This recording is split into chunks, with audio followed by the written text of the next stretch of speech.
Parce qu'en réalité, ce phénomène est souvent facilité, voire initié par certaines de nos propres élites locales. Et il ne faut pas qu'on oublie que ces élites occupent des postes d'influence. Ils ont accès à l'information, aux leviers décisionnels.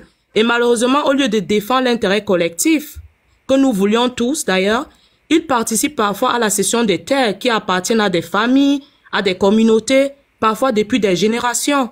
Et c'est ça le problème. Et ces familles, parfois, le grand-parent, le papa, il a travaillé, il a légué. Mais malheureusement, il n'a pas légué l'héritage, il n'a pas légué en fait ce qu'on appelle l'éducation à ses enfants. Et maintenant, ici, il ne s'agit pas d'accuser gratuitement, mais de poser une responsabilité claire. Parce que lorsqu'on accepte ou encourage la vente de ces terrains, sans consulter les populations concernées, lorsqu'on fait passer des projets privés pour des projets d'intérêt général, on contribue en réalité consciemment ou non à une forme de dépossession organisée. Parce qu'il ne faut pas qu'on se mente. Moi, quand je dis Betty Bamileke, j'insiste parce que mon grand-père, en fait, c'était un chef. Et j'ai vécu cela. Donc, je crois que le vrai développement passe par le respect du territoire et de ceux qui y vivent. Et cela commence par un engagement sincère de nos dirigeants. En fait, nos dirigeants qui sont déjà nos représentants, nos chefs de famille, vous voyez, et à protéger le foncier comme un bien commun et non comme une simple opportunité économique. Donc, en fait, pardon? Vas-y. Donc, c'est ce que moi, en réalité, je voulais dire. Parce qu'on parle de vente des terrains, mais il faut également qu'on voie l'éducation qu'il y a derrière. On parle des Bamileke, on parle des Betty, mais il faut qu'on parle de l'héritage que les Bamileke lèguent aux leurs.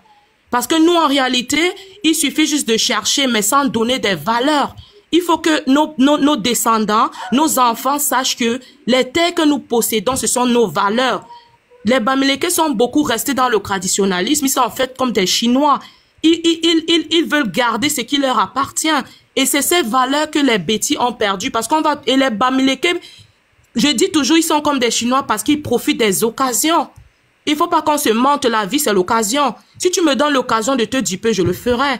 Dans un moment donné, il faut qu'on arrête de... Moi, je parle en tant que métisse, donc ça veut dire que je connais les deux cultures. Il faut qu'on arrête de verser nos haines sur les autres et qu'on se pose réellement des problèmes. Parce qu'en réalité, on ne souffre pas à cause de ces Bamileke, mais on souffre... En fait, je me penche du côté Betty, mais à cause de nos autorités eux-mêmes, des élites locales. Ce sont eux, en fait, qui font palabre parce qu'à un moment donné, il y a des gens qui veulent se défendre.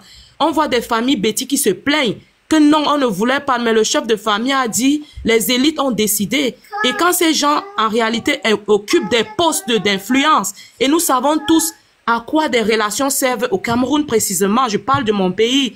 Donc, à un moment donné, arrêtons de jeter la faute sur les autres et qu'on se pose les vraies questions et qu'on lègue également des valeurs, nous les Betty, à nos enfants. Et qu'ils sachent réellement en quoi ces terrains, et qu'ils sachent également la valeur de ces terrains qu'ils vendent. Avec même les crânes, avec parfois ils vendent même avec les tombeaux.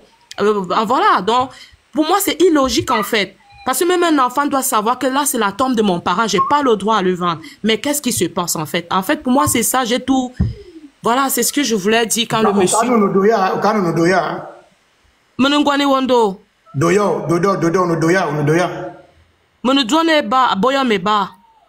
Parle encore un peu, s'il te plaît. Madame, tu parles bien, vraiment. Tu parles bien, s'il te plaît. Je voulais pas être longue, en fait. C'est tout ce que j'avais à dire. Parle encore une minute, s'il te plaît. Parle vraiment parce que, je répète ici, là. Elle a dit quelque chose. Les Bamileke sont comme les Chinois. Moi, j'aime vous dire, l'homme est un loup pour l'autre. Les relations humaines sont essentiellement conflictuelles. OK? Chacun a la responsabilité de lui-même. Et quand je parle de chacun, je parle aussi de chacun comme communauté. Donc, chaque communauté est d'abord responsable d'elle-même. Les autres sont à la recherche du gain. Exactement. Et on ne met pas l'éthique dans ça. On ne va pas attendre qu'ils vont poser des actes jolis envers nous. Non. Pas du tout. On doit pas attendre. Nous, on doit mettre l'accent sur nous-mêmes, sur nos valeurs, sur l'éducation, sur le système. Exactement. Parce que le système en fait partir. Les éléments qui nous broient. Ah, désolé de couper la parole. Et ce que je voulais également ajouter, c'est que la vente des terrains, en fait, n'est pas une fatalité. C'est une stratégie. Souvent marquée en développement, mais motivée par des intérêts privés. Parce qu'il ne faut pas qu'on se mente. En fait, c'est ça. Ils viennent, c'est comme à l'époque quand les Blancs venaient nous tromper, c'était avec des Russes. Et je ne comprends pas comment jusqu'à présent, les bêtis ne comprennent pas que c'est une Russe. Parce que parfois on dit, ah voilà, c'est une stratégie de développement et tout, mais à la fin on se rend compte qu'on a été dupé. Donc c'est un peu ça. Et lorsque la voix du peuple est étouffée par les ambitions personnelles, qu'est-ce qu'on peut faire? Les terres deviennent monnaie d'échange. Donc c'est ça en fait. Et cela est dû à quoi? Ce sont nos chefs en fait qui nous trahissent, ce sont nos élites. Donc il faut qu'on se dise la vérité. Et les pauvres ne peuvent pas. Ceux qui pouvaient par exemple les défendre ne sont plus, sont morts. Et maintenant, les intérêts deviennent déguisés. Des gens se passent pour non, c'est l'État et tout, mais au fond, on sait bien que c'est celui qui possède le pouvoir dans la famille qui finit par vendre tout le monde. Donc, à un moment donné, il faut qu'on accepte que voilà, l'homme bêtis est un loup pour lui-même. Donc, avec tout ce qui s'ensuit derrière. Et voilà, qu'on essaie de donner plutôt des valeurs à cette terre, à éduquer les enfants aussi. Et il faut que même nous, les bêtis, on apprenne à nos enfants à chercher d'eux-mêmes, qui n'attendent pas seulement sur place l'héritage des parents. Donc, pour moi, en fait, c'est ce que je voulais dire. Merci, Abungang. Quand tu veux, tu viens ici t'exprimer. Okay, moi, je suis dans une logique de responsabilisation. Pas de victimitude, pas de victimisation ou pas d'index continuel. C'est-à-dire, nous-mêmes, qu'est-ce qu'on fait pour ce qui nous appartient ou ce qui nous appartient. Donc, maintenant, si on a été dupé, mon frère François Mbarga dit qu'on a été dupé. Je suis d'accord avec toi, Mbarga. Bon, maintenant, quand tu connais donc que tu as été dupé, qu'est-ce que tu fais? Je ne sais pas si c'est à ce niveau-là que le discours s'arrête souvent chez beaucoup de personnes. Oui, on a été dupé. OK. Maintenant qu'on connaît qu'on a été dupé par l'État, par le vivre ensemble, qu'est-ce qu'on fait donc? Et je voulais même terminer, docteur Afana, avec Henri qui dit les gens ont les problèmes d'argent au pays, là, mais on doit vendre pour s'en sortir. Je suis d'accord. Mais il y a des gens qui ont les 5 terrains, frère. Tu vends un terrain. Qu'est-ce que tu fais de cet argent? Comment on peut te motiver à vendre ton terrain pour une voiture, une vieille voiture parfois? Ok, tu vends 1 ou 2, mais qu'est-ce que tu fais de cet argent? Tu peux te reconstruire. Donc, à un moment donné, les gars... Non, la communauté est responsable. Avant de passer la parole à Jojo, je vais dire ceci. Si vous avez des terrains, vous avez des élites qui ont la liquidité. Quand Mbime Coupe parle, vous n'avez pas bien compris ce que vous voulez dire. Mbime Coupe disait quelque chose de profond que vous n'avez pas compris. Non, elle a dit quelque chose de profond. Mbime Coupe disait qu'il y a des gens qui ont la terre. Ils partent voir les élites que j'ai la terre. Aide-moi à faire quelque chose. L'élite ne t'accompagne pas à faire quelque chose. Il crée plutôt des superfuges pour que tu vendes ta terre. Il te propose même parfois plutôt l'argent. Ou il t'oriente à quelqu'un qui peut prendre et faire. Bon, maintenant si j'ai la terre, les gens qui sont, qu'on appelle les élites là, ils ont l'argent, ils volent même des milliards pour beaucoup d'entre eux. Pourquoi ils n'accompagnent pas la jeunesse à mettre cette terre en exploitation, à exploiter cette terre? C'est ça le problème. Quelle est la responsabilité de nos élites? Parce que les élites des autres prennent les enfants et les accompagnent à grandir. Hein? Mais pourquoi nos élites ne peuvent pas nous accompagner à grandir et on va toujours s'attaquer aux autres? Non, à un moment, il faut qu'on arrête. Donc, Jojo essaye d'être... C'est ça le problème de spoliation, en fait. Jojo essaye d'être bref, tu te présentes et voilà, vas-y, parce que j'ai bonjour, je suis Bamileke de Bafoussam et j'ai apprécié ton live et plusieurs fois j'ai regardé tes directs et je suis content parce que je vois que il y a des personnes qui, au lieu de stigmatiser, de passer tout le temps à stigmatiser, à créer de la haine, essaient plutôt de conscientiser, de poser le doigt où il y a des problèmes. Je suis content. Et tu peux remarquer qu'il y a beaucoup de Bamileke qui sont montés sur ton live et qui discutent poliment avec toi parce que la discussion est raisonnable. Donc, cela dit, je voulais dire, quelque part, le seul problème que j'ai avec tes lives, c'est que tu identifies beaucoup sur le prisme tribal. Donc, tu identifies les individus ou les actes des individus sur le prisme tribal. Je veux dire ceci. Dire que les Boulous ont le pouvoir, c'est mal poser le problème. Dire que les Bamileke ont pris les terres, un peu ça. C'est vrai qu'il y a des Bamileke, c'est vrai qu'il y a des Boulous. Vous voyez? Mais j'aurais aimé que tu parles des politiciens, j'aurais aimé que tu parles des hommes d'affaires. Ceci là, parce que le pouvoir, en ce moment, je vais définir ma conception du pouvoir pour dire quelle est la cause du problème. Il faut qu'on note qu'on a un pouvoir qui utilise tous les moyens pour se maintenir. Ce pouvoir est néocolonial. Le pouvoir néocolonial a cette caractéristique. Ça s'appuie sur l'ethnie. Ça s'appuie sur l'ethnie. Ça fait la manipulation ethnique qu'on appelle le tribalisme et ça fait le clientélisme qui se passe par les ouvertures, les opportunités qu'on donne à des personnes des autres ethnies appelées hommes d'affaires, abusivement hommes d'affaires. Donc, le dit ainsi, c'est quoi? C'est quand je vois les gens accuser les élites là. Ces élites sont là pour un rôle. Vous maintenir dans le fait de penser que c'est un groupe ethnique qui a le pouvoir. En fait, ces élites-là sont telles qui ont le pouvoir. Ce n'est pas leur groupe ethnique, mais elles font croire à la population que c'est cette population qui a le pouvoir. Et qu'est-ce qu'elles font? Elles vont en complicité avec les hommes d'affaires de l'ennemi d'en face. Le rôle des hommes d'affaires, elles donnent les opportunités aux hommes d'affaires de l'ennemi en face pour que ces hommes d'affaires-là utilisent leurs moyens et calmer leur propre ennemi qui, de temps en temps, va vouloir s'élever. De temps en temps, va vouloir s'élever pour dire, nous sommes marginalisés. Le rôle de ces hommes d'affaires-là, c'est de calmez-vous. Voilà l'argent, calmez-vous. Voilà. Et pour ça, vous avez ces hommes d'affaires, parfois, ils vont construire l'hôpital, parfois, ils vont faire des dons, ils vont construire des salles de classe. En fait, c'est pour dire, calmez-vous. Si vous vous levez, mes affaires sont dans les problèmes. Si vous vous levez, j'aurai des problèmes dans mon business.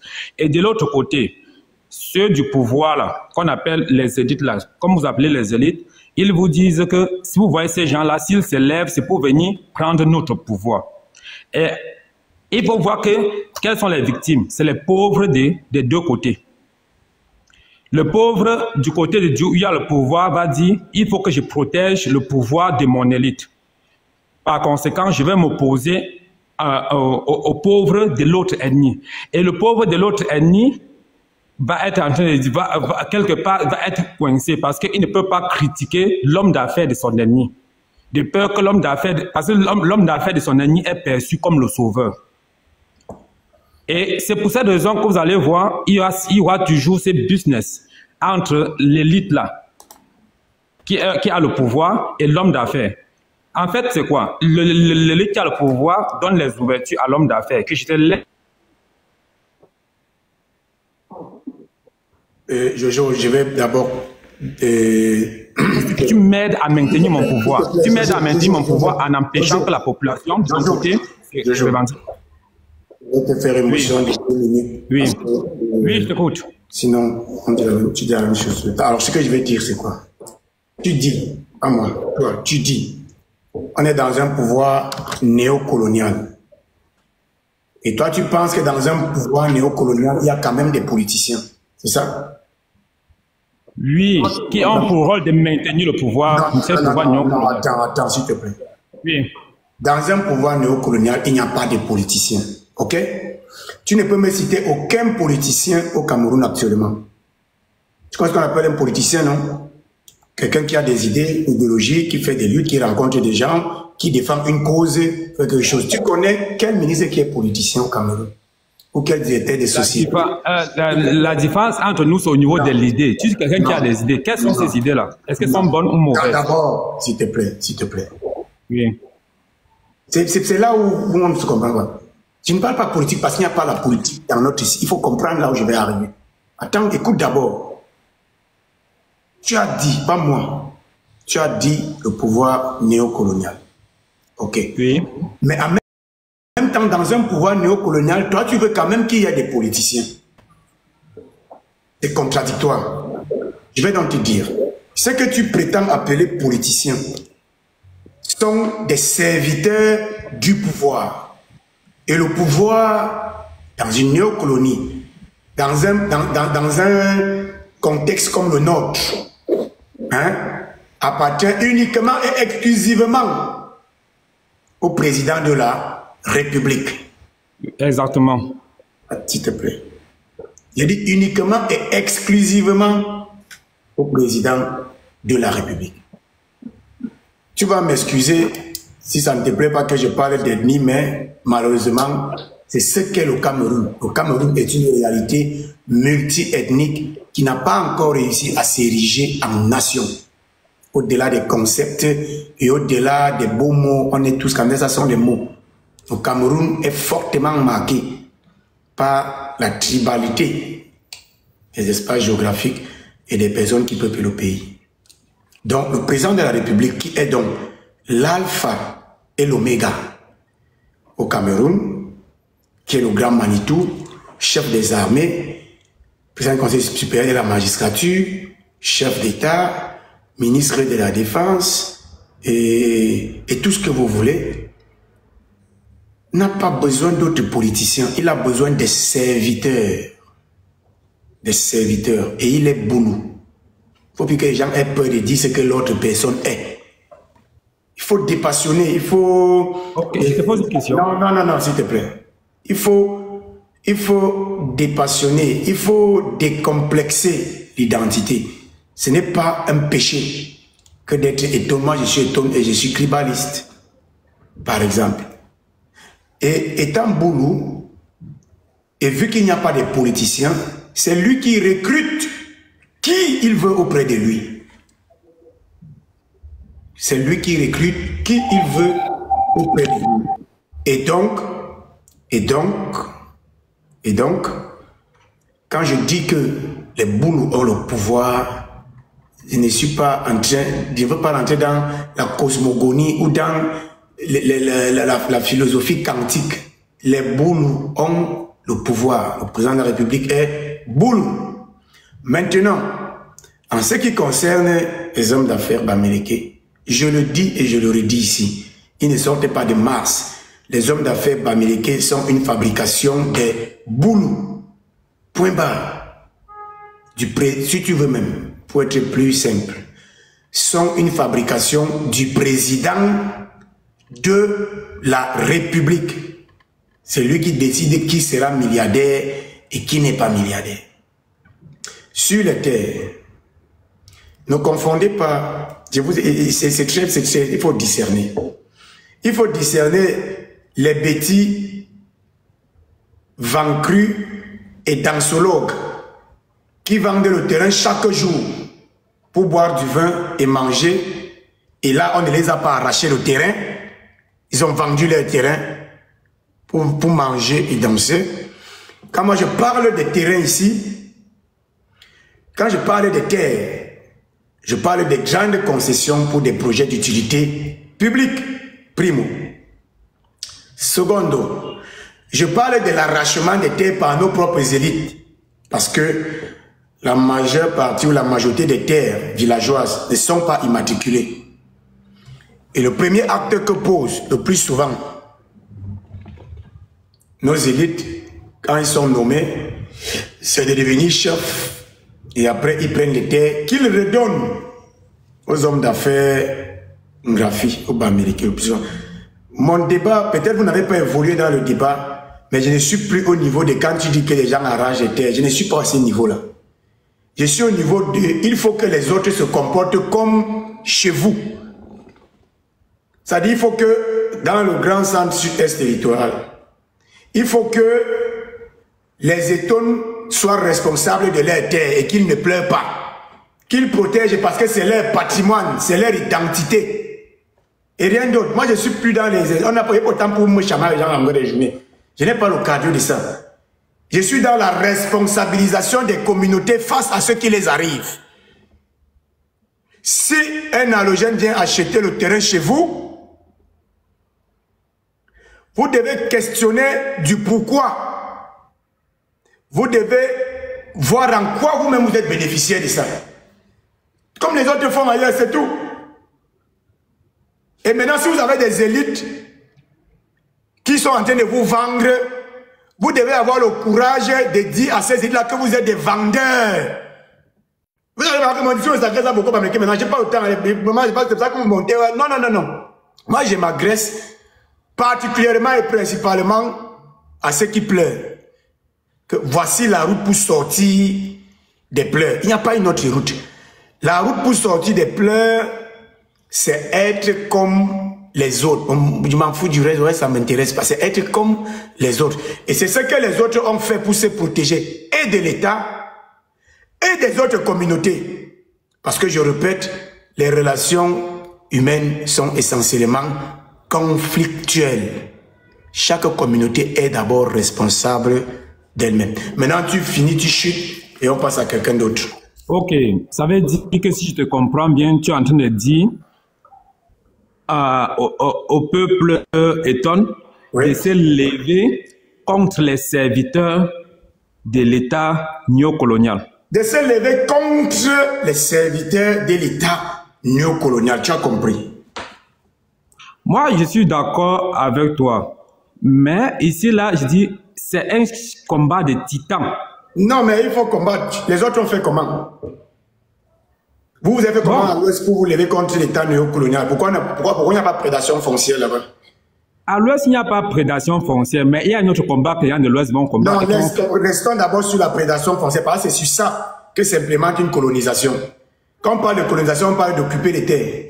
Okay? Oui, je suis en train de répondre. À l'Ouest, il n'y a pas de prédation foncière autant parce que il y a des populations. Il faut noter quelque chose. J'ai entendu la dame parler, Madame Mebi, elle a dit ceci par rapport au chef. À l'Ouest, il y a quelque chose qu'on dit. Tu trahis, tu laisses ta tête. Mais pourquoi donc tu ne veux pas que les autres se comportent de la même manière? C'est ça que je suis en train de dire, je suis d'accord, je suis en train de dire que c'est un combat de titans. Il n'y a pas, écoute, il n'y a pas un combat titanesque dans ça. Le combat, c'est que ces gens qui prennent vos terres pour donner aux étrangers, qui bradent votre patrimoine foncier, vous devez vous dissocier vous devez les combattre, qu'ils soient vos papas ou vos mamans, point bas, ou alors ne venez pas pleurer sur les réseaux sociaux, c'est tout. Ce que je